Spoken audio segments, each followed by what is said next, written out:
Do you ever feel most valuable when you're helping someone else? When you're solving a problem, supporting someone through a difficult time, or keeping everything running, or being the person everyone knows they can rely upon? But when you're resting, when you're not being productive, or when you simply don't have the energy to help, do you suddenly feel guilty, selfish, or somehow less worthy? Perhaps without even realising it, you start measuring your worth by what you do for other people. And the problem with that is no matter how much you give, it may never feel like enough.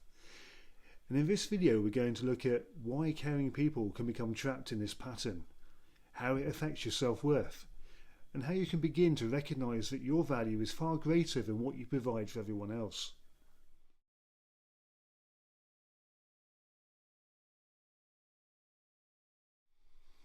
Hi, I'm Dave and welcome to today's Minecraft, and this is your place to be if you want to create a calmer mind, overcome self-doubt, build lasting self-esteem and resilience, and develop a kinder, healthier relationship with yourself. Now, there's absolutely nothing wrong with being helpful. Caring for others is a wonderful quality, and being dependable, compassionate and supportive can make an enormous difference to the people around you. But there is a difference between helping people because you care and helping people because you believe you have to earn your place in their lives. That's a very different thing. And you may not consciously think, I have to be useful so people will value me, but the belief can quietly show itself through your behaviour.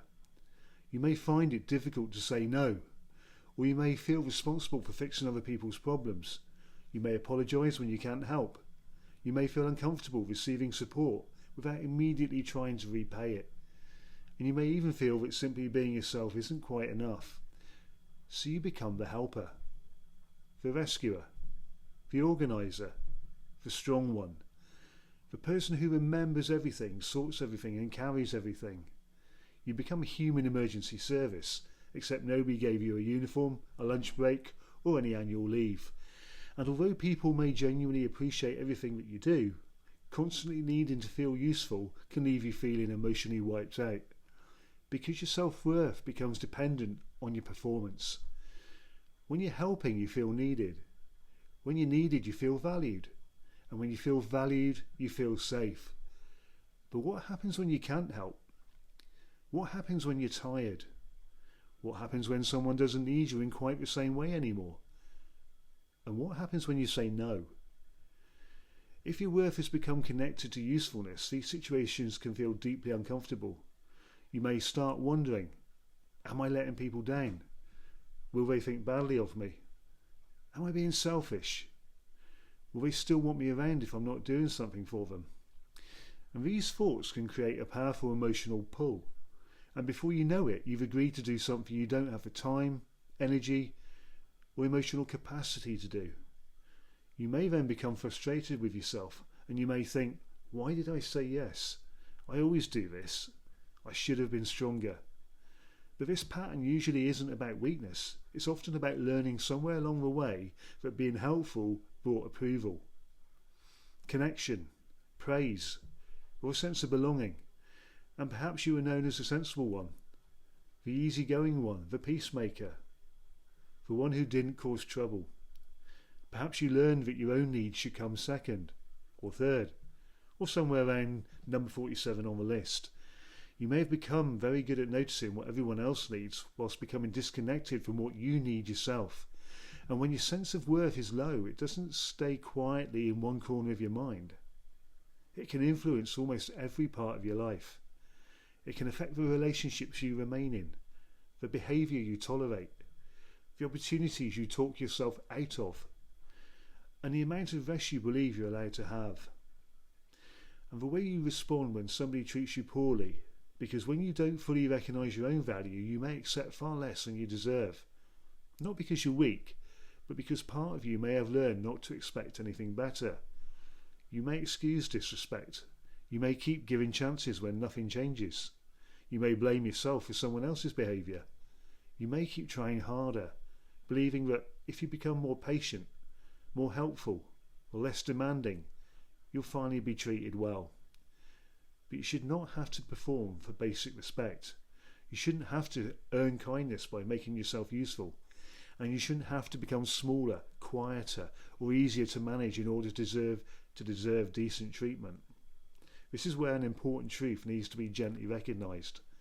Being needed is not the same as being loved. Being useful is not the same as being worthy, and being constantly available is not the same as being a good person. You don't have to wear yourself out to prove that you care. You don't have to solve every problem to justify your place in someone's life. And you sure don't have to keep giving until there's almost nothing left of you. Your worth is not a wage that other people pay you in exchange for your helpfulness. It's not something you earn by being productive or agreeable or endlessly accommodating. Your worth is already present. It's part of you. Self-esteem and self-worth are connected, but they're not quite the same. Self-esteem can rise and fall depending upon how well things are going. You may feel confident when you succeed. You may feel disappointed when you make a mistake. You may feel encouraged when someone praises you, and you may doubt yourself when someone criticises you. But self-worth goes deeper. Self-worth says, even when I get something wrong, I still matter. Even when someone doesn't approve of me, I still have value. Even when I'm not at my best, I'm still worthy of kindness, of dignity, and respect. Healthy self-worth doesn't mean believing you're perfect. It doesn't mean refusing to take responsibility. And it doesn't mean pretending your actions never affect anyone else. It means understanding that your behaviour can be questioned without your entire worth being put on trial. Your mistakes are things you have made. They're not a complete definition of who you are. You can regret something, learn from it, apologise for it, make amends where possible, and choose differently next time without turning yourself into the mistake. You may have done something unhelpful. That doesn't mean you're hopeless. You may have made a poor decision. That doesn't mean you're a poor quality person. You may have failed at something, but that doesn't make you a failure. Healthy self-worth means knowing you're still worthy while you're learning, growing, and becoming. You're valuable when you're helping, and you're valuable when you're resting. You're valuable when you're strong, and you're valuable when you're struggling. You're valuable when you have the answer, and you're valuable when you honestly say, I don't know. You're valuable when you can support someone, and you're still valuable when you have to say, I'm sorry, but I don't have the capacity for that today. And that sentence may feel uncomfortable at first, especially if your nervous system has learned to treat other people's disappointment as an emergency. But disappointment isn't always danger. Someone being unhappy with your boundary doesn't automatically mean your boundary is wrong. It may simply mean that they were benefiting from you not having one. And that doesn't necessarily make them a bad person. People can become accustomed to the roles we repeatedly take on. If you always say yes, people may assume that saying yes is easy for you. They may not see the tiredness behind it. They may not see the worry, resentment, or pressure building beneath the surface. They only see that you're capable. And because you're capable, they may continue asking. And this is why you need to begin showing people that being capable doesn't mean being endlessly available. And a helpful question to ask yourself is, if I couldn't do anything for this person today, would I still believe I had value in their life? And notice what comes up. You don't need to judge your answer. You simply are becoming more aware of the belief underneath the behaviour. And another useful question is, am I helping because I genuinely want to, or because I'm frightened of what may happen if I don't? And there can be a mixture of both. You may care deeply about someone and feel afraid to disappoint them. But recognising that fear gives you the opportunity to make a more conscious choice. You can pause before agreeing. You can say, let me think about that and come back to you. And that simple sentence creates space. It stops an automatic yes from jumping out of your mouth before the rest of you has even been consulted. You can then ask yourself, do I have the time? Do I have the energy? Is this actually my responsibility? Will helping this person support them? Or am I taking over something they could manage themselves? And perhaps most importantly, what will saying yes to this require me to say no to regarding something else? Because every yes has a cost. And sometimes the cost is time. Sometimes it's rest. Sometimes it's your own priorities. Sometimes it's peace of mind. And a healthy yes is given through choice. An unhealthy yes is often given through guilt or fear or obligation.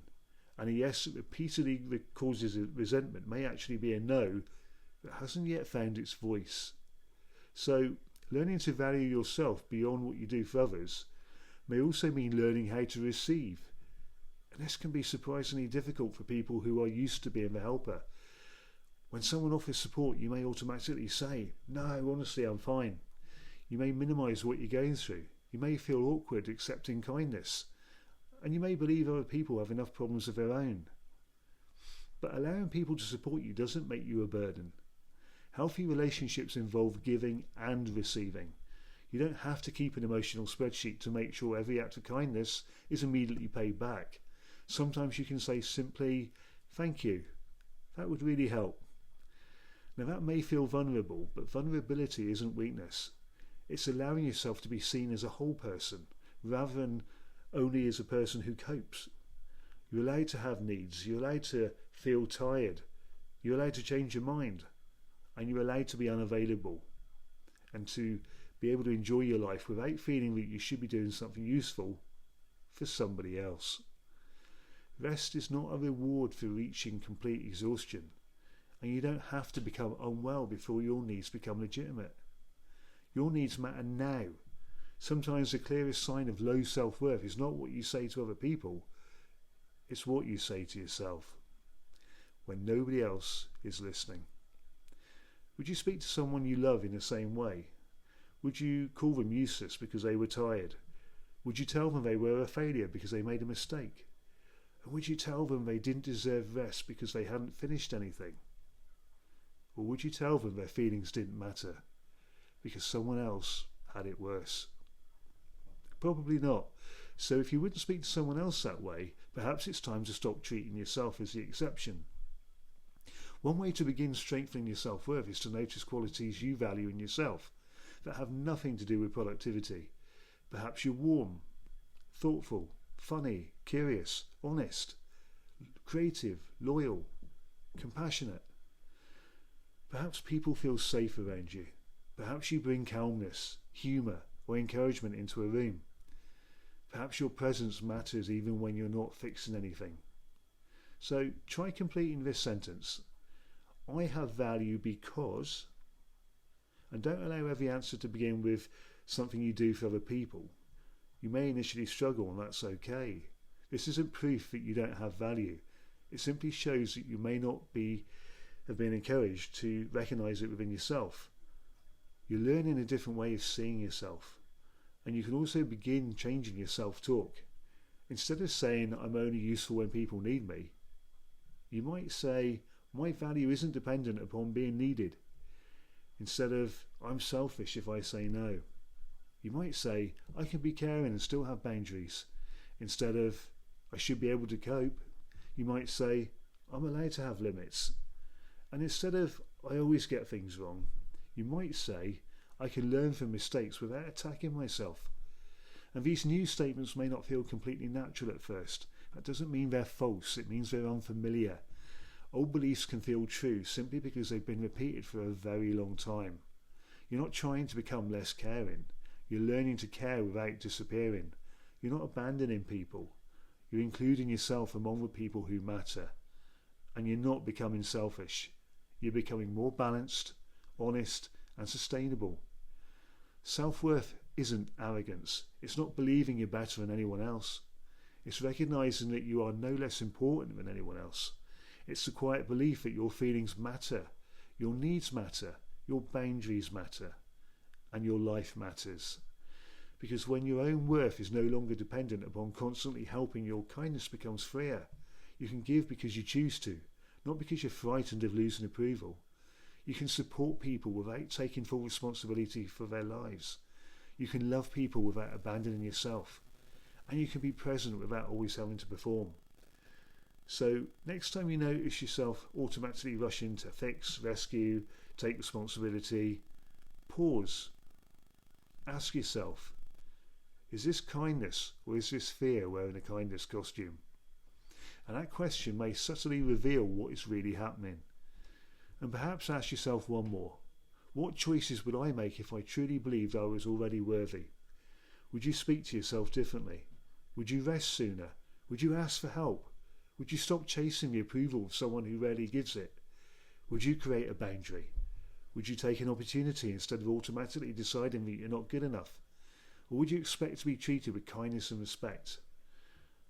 Your answer may show you where self-worth needs to grow. And remember, you are more than what you produce. You are more than what you solve. And you are more than what you give. Your value doesn't disappear when you rest. It doesn't reduce when you say no. And it doesn't depend upon how useful you can make yourself to everybody else. You don't have to earn the right to matter. You already do. Now, I hope this video has helped, and if it has, then please consider subscribing and sharing it with someone who may also need this reminder of their own self-worth. And perhaps today, practice one small act of self-worth. Pause before automatically saying yes.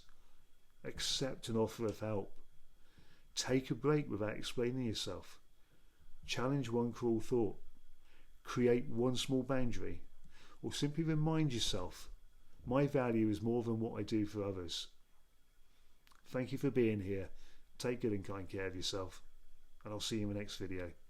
Bye for now.